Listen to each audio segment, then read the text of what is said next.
Subscribe कीजिए हमारे YouTube channel AR3 coaching classes को और बेल आइकॉन को प्रेस करो ताकि लेटेस्ट वीडियो की नोटिफिकेशन सबसे पहले पा सकें। हेलो स्टूडेंट, मैं राजकुमार आपका AR3 कोचिंग क्लास में एक बार फिर से स्वागत करता हूं और आज के इस वीडियो लेक्चर में मैं लेकर आया हूं मॉडल वर्ब मस्ट।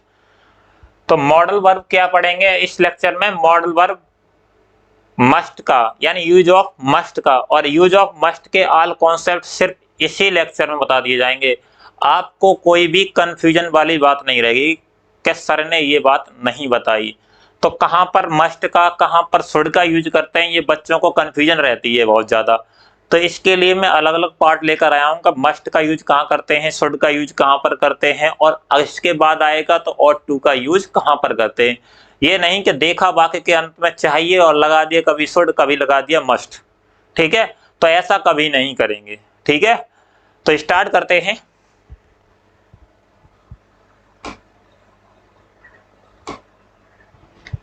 कि मॉडल वर्ब मस्ट। अब इस मॉडल वर्ब मस्ट का क्या अर्थ होता है? तो इसका अर्थ ज्यादातर होता है जरूर। मैं इधर लिख देता हूं, अवश्य चाहिए। इस अर्थ में ज्यादा लगाते हैं, अवश्य चाहिए। किस अर्थ में लगाएंगे? अवश्य चाहिए। तो यूज ऑफ मॉडल वर्ब का मतलब होता है अवश्य चाहिए, यानी अनिवार्यता प्रकट करी जाए तब। ठीक है, तो वाक्य में जैसे शुड का मतलब पीछे भी चाहिए था, ऐसे ही मस्ट के वाक्यों में भी, हिंदी वाक्यों में चाहिए ही शब्द मिलेगा, चाहिए या चाहिए था। अगर आपके वाक्य में सुनो भाई चाहिए था आ रहा है ना, तो वहां पर हम किसका यूज करेंगे? मस्ट हैव का। ठीक है, तो किसका यूज करेंगे? मस्ट हैव का, चाहिए था। और है, उस मस्ट हैव आ रहा है तो क्रिया की थर्ड फॉर्म आएगी प्लस B3। अगर आए मस्ट बी तो उसके साथ हम किसका प्रयोग करेंगे? होना चाहिए, होना चाहिए। तो ज्यादातर यही प्रचलित होते हैं कि मस्ट और मस्ट हैव और मस्ट बी का प्रयोग कहाँ है। अगर हिंदी वाक्य में चाहिए था आ रहा हो तो मस्ट हैव प्लस B3, अगर होना चाहिए आ रहा हो तो मस्ट बी प्लस ऑब्जेक्ट।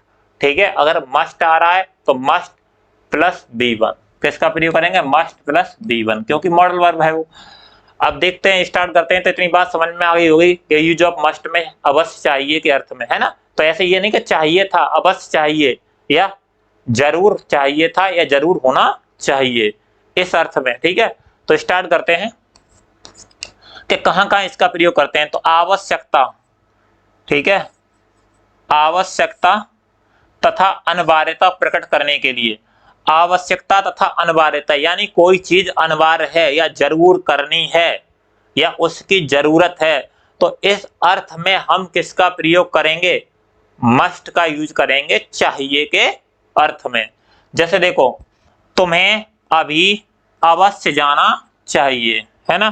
तुम्हें अभी अवश्य जाना चाहिए, तो तुम्हें की यू और यू के साथ मस्ट, क्यों कह रहा है? अवश्य या जरूर जाना चाहिए, है ना। तो you must go immediately. Immediately मतलब है अभी या तुरंत जाना चाहिए, है ना।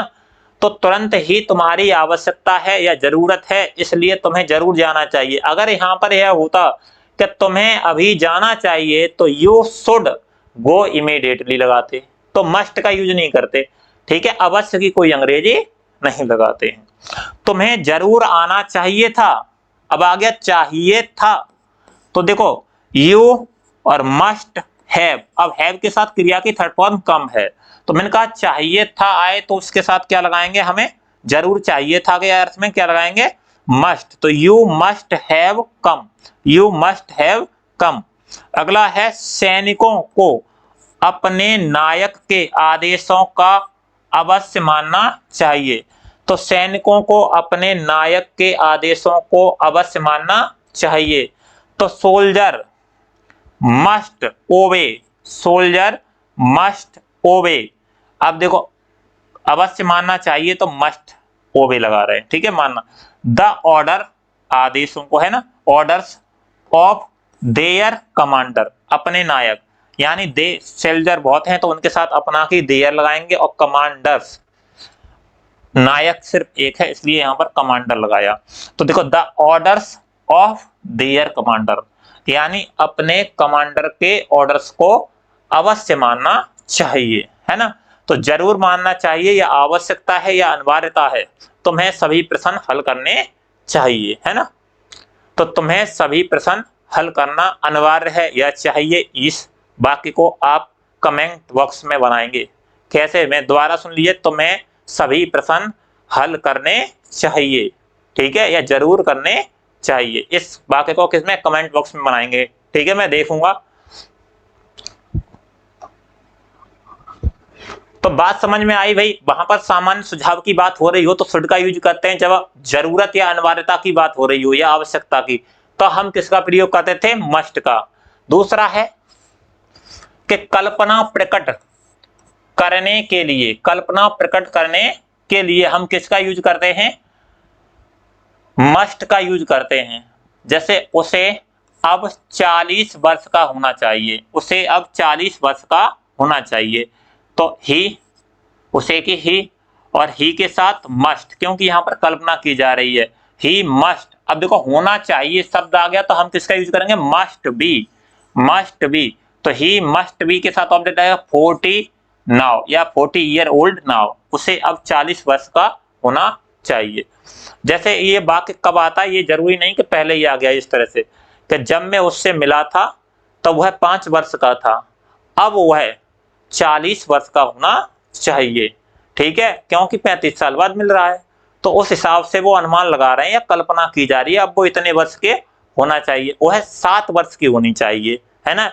तो वह 7 वर्ष की, यानी अनुमान लगाया रहा, कल्पना की जा रही है। जब भी कल्पना की बात की जावे तो हम मस्ट का प्रयोग करते हैं, शुड का नहीं।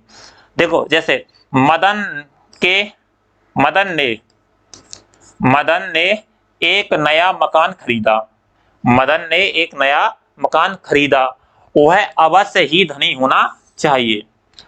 अब मदन ने एक नया मकान खरीदा है तो इससे अनुमान लगा रहे हैं कि उसके पास पैसा है, और पैसा है तो वह धनी है।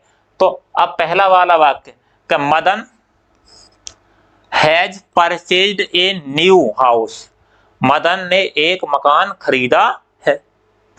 अब मदन ने एक मकान खरीदा है, वह अवश्य ही धनी होना चाहिए, तो ही मस्ट बी रिच, होना चाहिए के अर्थ में क्या है, must be rich, he must be rich.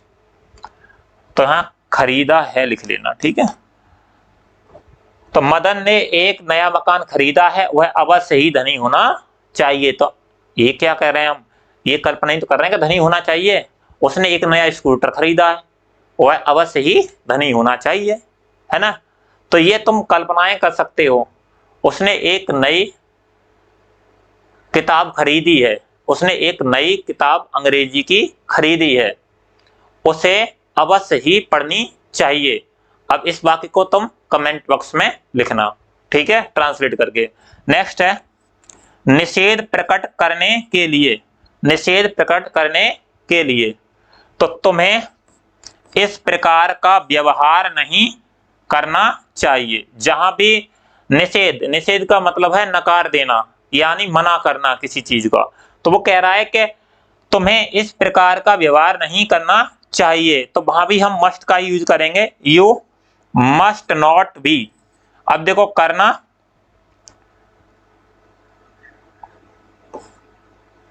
You must not, अब ये बिहेव है, इसको ऐसे लिख लीजिए, बिहेव पास पास, ठीक है, बिहेव का मतलब व्यवहार। तो कह रहा है you must not behave like,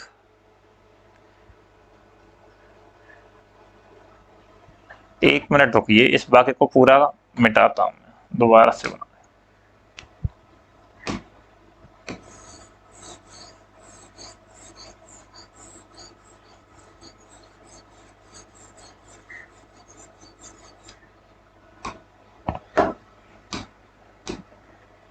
ये बनेगा, देखो यू और यू के साथ मस्ट,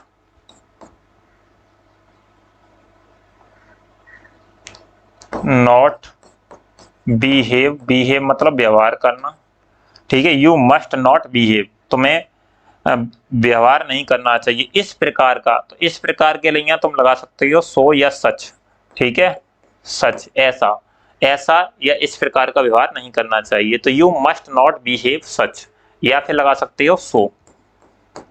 ठीक है। छात्र को बिना अनुमति के क्लास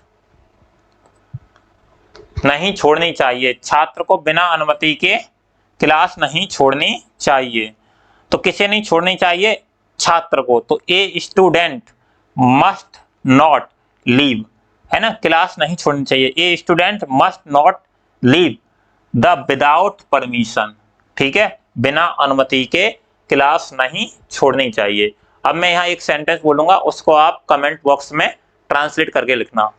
उसे अपनी पिता की अनुमति के बिना घर नहीं छोड़ना चाहिए। उसे अपने पिता की अनुमति के बिना घर नहीं छोड़ना चाहिए। इसे कमेंट बॉक्स में लिखना। ठीक है, ट्रांसलेट करके। अब बात आती है कि जैसे मैंने आपको शुड के यूज बताए, है ना, किसके? शुड के। शुड के पीछे चाहिए या चाहिए था, तो ऐसे ही मस्ट के बाद के आते हैं, तो उनके साथ कैसे करते हैं, तो मैं यहां पर शॉर्ट में ही बताऊंगा क्योंकि मैं वहां पर क्लियर कर चुका हूं। ठीक है, तो ये देखो, कोई भी कंफ्यूजन आपकी छोड़ेंगे नहीं। ठीक है, मस्ट प्लस B1 कब यूज करेंगे? जब वाक्य के अंत में अवश्य आ जाए। उसे अवश्य खेलना चाहिए। ठीक है, तो यू मस्ट प्ले, उसे अवश्य खेलना चाहिए। अगर वाक्य में आ जाए अवश्य चाहिए था, तो मस्ट हैव का प्रयोग करेंगे और हैव के साथ क्रिया की थर्ड फॉर्म, मस्ट हैव और प्लस क्रिया की थर्ड फॉर्म। जैसे उसे अवश्य आना चाहिए था, है ना, तो he must have come, he must have come, उसे अवश्य आना चाहिए था। तो इस अर्थ में कैसे यूज करेंगे? अवश्य चाहिए था के लिए हम मस्ट हैव का प्रयोग करेंगे। और मस्ट बी के साथ में ऑब्जेक्ट आता है ना, मस्ट बी के साथ में ऑब्जेक्ट आता है, तो उसका अर्थ क्या होता है? अवश्य होना चाहिए। अवश्य होना चाहिए वाक्य में आ जाए। जैसे ना, उसे एक वाक्य आया था बीच में कि उसे 40 वर्ष का होना चाहिए था, है ना, या वह 40 वर्ष का होगा। तो यहां पर हम अनुमान लगा रहे हैं, कल्पना कर रहे हैं। तो उसे ही और he must be 40 year old now. ठीक है, उसे अब 40 वर्ष का होना चाहिए। तो मस्ट बी का यूज था और मस्ट बी के साथ में ऑब्जेक्ट आता है। अगर आ जाए मस्ट हैव और बीन और प्लस ऑब्जेक्ट, तो ये कब आएगा? तो ये जब आएगा होना चाहिए था, है ना, होना चाहिए था। इस अर्थ में किसका यूज करेंगे? Must have been plus object. अगर वाक्य में आ जाए अवश्य किया जाना चाहिए, है ना, वाक्य में क्या आ जाए? अवश्य किया जाना चाहिए, तो देखो ये यहां पर देखें दोनों चीजें, मस्ट बी प्लस B3 और must have been plus B3। तो पैसिव वॉइस में बेटा बी प्लस B3 का यूज करते हैं पैसिव वॉइस में। तो ये जो दोनों चीजें हैं वो पैसिव वॉइस में यूज होंगी। दोनों जो वर्ब हैं वो पैसिव वॉइस में, ठीक है, पैसिव वॉइस के वाक्य में होंगी। इसलिए यहाँ क्रिया की थर्ड फॉर्म आ रही है। यह कार्य अवश्य किया जाना चाहिए, यह प्रश्न अवश्य हल किया जाना चाहिए। तो दिस प्रश्न मस्ट बी, ठीक है, sorry this question must be, अब अवश्य किया जाना चाहिए, सॉल्व किया जाना चाहिए, तो सॉल्व्ड, है ना। तो this question must be solved, इस तरह का। अगर आ जाए अवश्य किया जाना चाहिए था, तो अब इसके लिए ले सकते हो कि यह कार्य अवश्य किया जाना चाहिए था जो तुम नहीं करके आए। ठीक है, तो इस वाक्य में हम कैसे यूज करेंगे? तो दिस वर्क, कैसे? This work must have been done, this work must have been done. तो यहां पर हम इस ऐसे वाक्य जो पैसिव वॉइस में इस तरह के दिख रहे हैं जहां ऑब्जेक्ट को सब्जेक्ट बना लिया गया है, ठीक है, तो उनके साथ अवश्य किया जाना चाहिए या अवश्य किया जाना चाहिए था, इस तरह से अर्थ निकालते हैं। और जहां पर अवश्य पास होना चाहिए, अवश्य पास होना चाहिए, तो मस्ट हैव प्लस नाउन का यूज करते हैं। मेरे पास एक लैपटॉप अवश्य होना चाहिए, है ना, तो मेरे पास एक लैपटॉप अवश्य होना चाहिए, तो I must have a laptop, I must have a laptop. अब मैं इसी वाक्य को ऐसे बोल दूं, मेरे पास एक लैपटॉप अवश्य होना चाहिए था, तो मैं कैसे बोलता, I must have had a laptop. तो इस तरह से ये मैं इसके यूज भी बता दें कि अवश्य होना चाहिए था आए तो हम किसका प्रयोग करेंगे, must have had plus noun का। इनको अवश्य नोट कर लेना और ये स्पीकिंग में बहुत काम में आते हैं, जिससे बहुत जल्दी से आप बोलना भी सीख सकते हैं। लेकिन याद रहे शुड का यूज कहां पर करते थे, सामान्य सुझाव के लिए, और कहां पर करते थे, और इसका यूज कहां पर करते हैं, सुझाव के लिए करते थे उसका, और इसका करते हैं अनिवार्यता या जरूरत के लिए, ठीक है, और कल्पना के लिए इसका यूज करते हैं। और तीसरा कहां पर करते थे हम इसका यूज, निषेध प्रकट करने के लिए। तो thank you for watching full video. मिलते हैं नेक्स्ट लेक्चर में, और नेक्स्ट लेक्चर में लेकर आऊंगा यूज ऑफ ऑट टू। तो अब आपकी इंग्लिश की वीडियो लगातार आएंगे, जिससे हम ट्रांसलेशन आपकी क्लियर करने के बाद में हम स्टोरियां लेके आएंगे। जो स्टोरी होती हैं क्लास 10th की पहले लेके आएंगे, जो सरल होंगी। और ये नहीं कि 12th में आप पढ़ते हो तो 12th के भी नहीं देखें वीडियो, सभी देखेंगे स्टोरियों को, क्योंकि पहले सरल सरल सीखेंगे, फिर टिपिकल वाली लेके आएंगे इंटर की। उसके बाद में हम अनसीन पैसेज हैं, निबंध हैं, आर्ट, और तुम्हारे निबंध के साथ साथ लेटर राइटिंग वगैरह, ये सब क्लियर करा देंगे इस महीने, यानी दिसंबर 15 दिसंबर तक क्लियर करा देंगे। फिर ग्रामर ले लेंगे आपकी। तो आप ये ना सोचे कि आपका कोर्स नहीं कराया जाएगा, अभी मेरा स्वास्थ्य खराब था इसलिए ये कोर्स नहीं करा पाए हम। तो धन्यवाद फुल वीडियो देखने के लिए।